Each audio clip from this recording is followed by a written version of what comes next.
Beyond this 8-foot tall barbed wire fence is a school garden. We're here at Morningside Elementary School here in Fort Worth, Texas.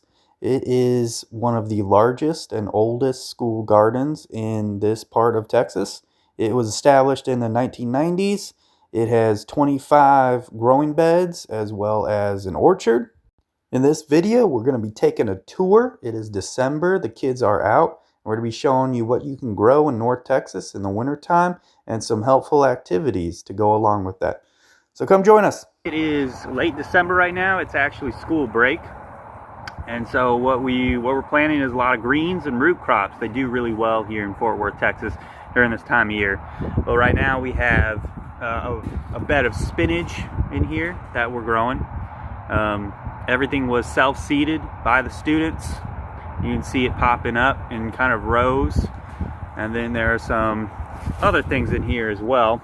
We got radishes. Just planting some natives, so we did that with students. So we interplanted some natives in different beds. We got a lantana right here that we got from Nativo. Some more spinach. Spinach is super hardy. It does get cold here in Texas. And so planting spinach as well as some other greens, they're going to do really well. We won't cover any of these. We just don't have the resources, and there's just too many beds. And so spinach, even if it gets down to 20 degrees, even if it gets below 20 degrees, the spinach is probably going to do just fine. It's probably going to burn a little bit at top, but it's going to do just fine. And at any point, you can start harvesting this. So you can do taste testing with students. You can cut the whole thing down and leave maybe about an inch of the plant left. You can bag that up. You can cook with the classes. You can give them home, give them away and take them home. And then these spinaches will recover and come back in a week or 2 weeks, maybe 3 weeks, and then you can harvest again and keep tasting. So spinach is a really reliable plant to do in school gardens.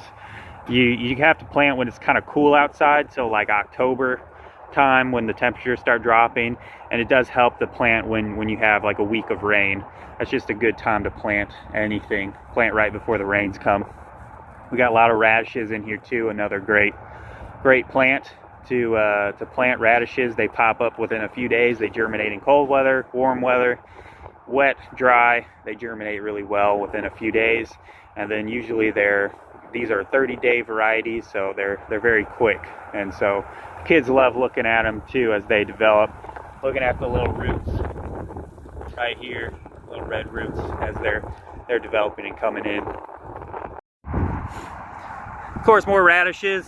It's like radishes in like every bed. They're just really reliable. Kids like doing carrots.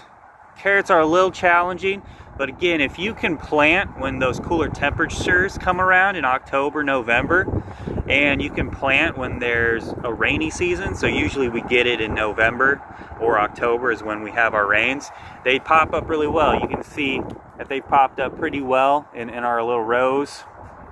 Carrots take a long time, but the whole plant is edible. So you do like a little pesto, you can add them to little salads, and you can watch them grow and talk about root crops and the difference between tap roots and fibrous roots. So this is a tap root. Usually the seed packet says 50-60 days. We're planting in wintertime here, and so it can take 70, 80, 90 days as well.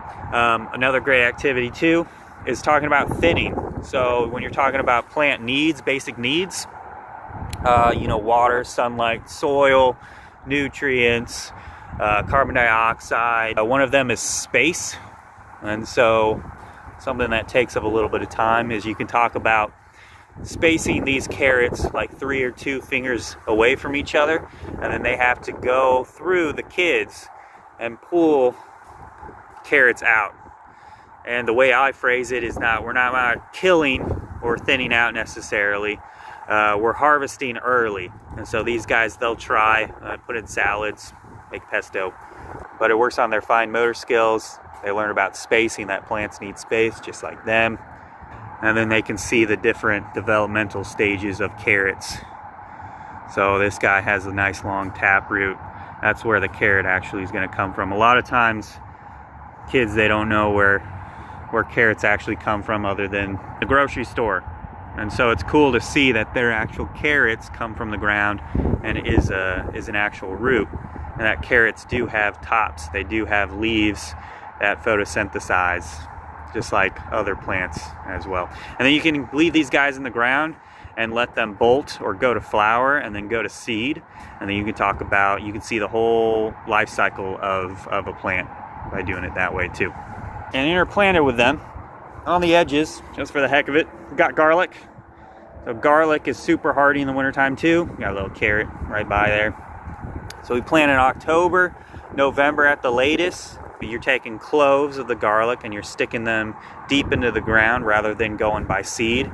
So everything else here was planted by seed. These guys are grown from a clove, from the head that you buy at the store. It's also edible, and so you can do taste tests and smell tests. So like very sensory. So you're smelling, you're tasting. You also can talk about pest control. So garlic is said to be a good pest deterrent. Pests just don't enjoy eating garlic or being around garlic a lot of times. So you can border your bed with garlic and just talk about that as just kind of a natural way to deter pests. Here's a nice bed that was actually successful. You can see the rows of radishes. So students did a really great job of finding the trenches, making the trenches, sprinkling their seeds in. But we also have interplanted, so you don't have to do just one crop in each bed. You got bok choy, a little row of bok choy. Not sure how that happened. And then kids must have gotten their hands on cilantro too. And so there's lots of cilantro in here as well. And so that's another herb, another sensory plant. They can smell, they can taste. The whole bed of arugula.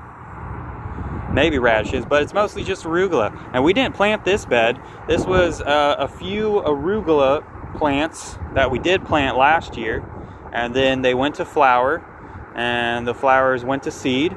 So the kids got to see that. I even think we saved some of those seeds, and I'll show you kind of how to do that. It's real easy. But those seeds dispersed on their own, and once you have arugula, it'll just self-seed. And so we just have a carpet of arugula that they can taste. Here's a sugar snap pea. You can grow these in the wintertime with some luck. In January and February when it gets really, really, really cold, they can be, once they get a little bit bigger, they'll bite it. They don't like too cold temperatures, but they can take some freezes and some frost just fine. And the whole plant is edible, so you can do pea shoots. You can eat these guys just right out of the garden, or you can wait till they actually produce the sugar snap peas. This is one of the few plants in the winter times that actually trellises. So they got these tendrils that are always looking for something to grab onto to grow up. And so a fun activity to do with students is kind of make their own trellises. They can model it with sticks, just practicing making in groups or by themselves stick trellises that will stand up and hold plants. And then you can move on to just like using bamboo sticks or stakes and actually trellis this bed. So most thing in this garden is planted by seed. You got all this arugula that self-seeded itself too, just covering a carpet of the bed. And we do transplant. So at different points we'll talk about, and also we'll take seeds and we'll put them in trays, which then I'll take home, or teachers, if they're interested and they want grow lights, they can try taking care of them with the class inside. And so we'll grow plants like cabbages and broccoli, Brussels sprouts, tomatoes, eggplants, things that are better transplanted. We'll grow those from seeds and pot them up and just talk about taking care of them inside a classroom or at home. And then when they're ready, we'll actually go through the process of transplanting. It's a fun bed. So this is all Swiss chard. Swiss chard's a lot of fun because it does different colors. And so you got pinks, you got really vibrant yellows, different types of pinks and reds, and then there's even whites in here. And they just produce these massive leaves. So we transplanted these at the beginning of the school year when it was hot. So Swiss chard can do really well in the wintertime. It can also do really well in more heaty times.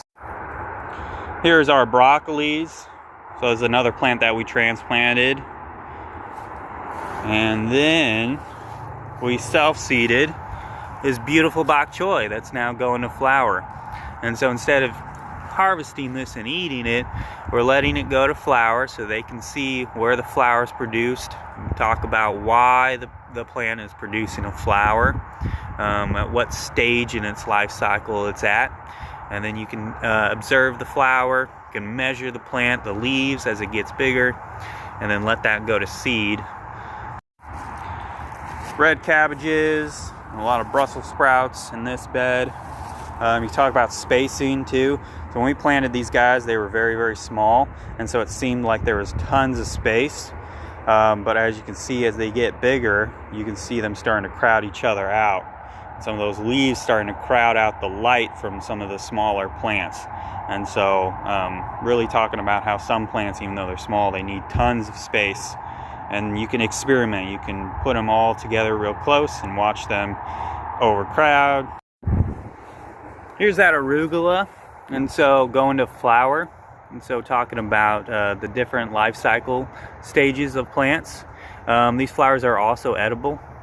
They also have a peppery taste to them, just like the leaves of the arugula. But arugula is awesome. It can grow well in the heat, can grow well in the cold as well. You direct seed it, and within a few days it pops up and it grows really, really fast. And also, you kind of stress it out a little bit, it'll start to flower really quickly as well. And then you do get the seeds producing very quickly as well. So these little pods right here, so the pods are also edible, so the whole thing's edible. But you can let this dry out a little bit more, and then you can kind of explore, fine-tune those motor skills. But there's little seeds in there, and they're very, very, very tiny. So you can let this dry out some more. The seeds will become like that dark brown and very small. And then you can talk about saving seeds, letting them dry out a little bit on a pan, and then saving those in seed packets, and then talking about labeling seed packets, and then writing down pertinent information. Kale's real hardy too. It does really well in the winter time. These guys just need water, and they need some nutrients. So they've been in the ground for a while. They were planted during a hot time of year in September, and they've been doing quite well. So we've been able to try them and taste them, and talk a little bit about what kale is. A lot of henbit. This is what henbit looks like. Even though it's a weed, and it's quite invasive, it's shallow rooted, and it doesn't spread through rhizomes, and it's actually other things can grow really well with it. It can help cover the soil and keep moisture kind of in the soil, and crowd out other weeds. And it's in the mint family, so I've heard that it's kind of like can act like a pest repellent. I'm not sure about that though. And then it produces these really pretty flowers even in the wintertime. So when other things are not producing flowers, this guy is producing flowers.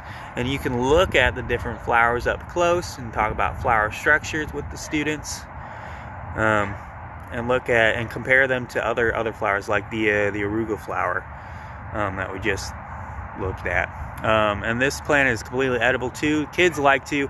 I actually learned this from the kids. You can take it, and if you eat the white part right here, it's very, very sweet, kind of like honeysuckle. When we're not using beds, we'll tarp it, and so we'll get to this bed eventually. It'll probably become a dig bed, and so everything else is planted in. This one we'll clear out all the Bermuda, all the weeds, and it'll become just a dig bed. So for like the really little kids, preschoolers, or if we just need another activity in the last 5 minutes of the garden class, they get shovels and they can just dig in this bed and just look for little critters and worms and little insects, and just help dig out weeds as they keep coming forever and ever, especially the Bermuda that just keep coming and coming and coming. That's a tour of Morningside Elementary School garden. Thanks for watching, and remember to get out, garden, cook, but also support school gardens or community gardens. They're great places. Thanks for watching, and have a great day. Bye.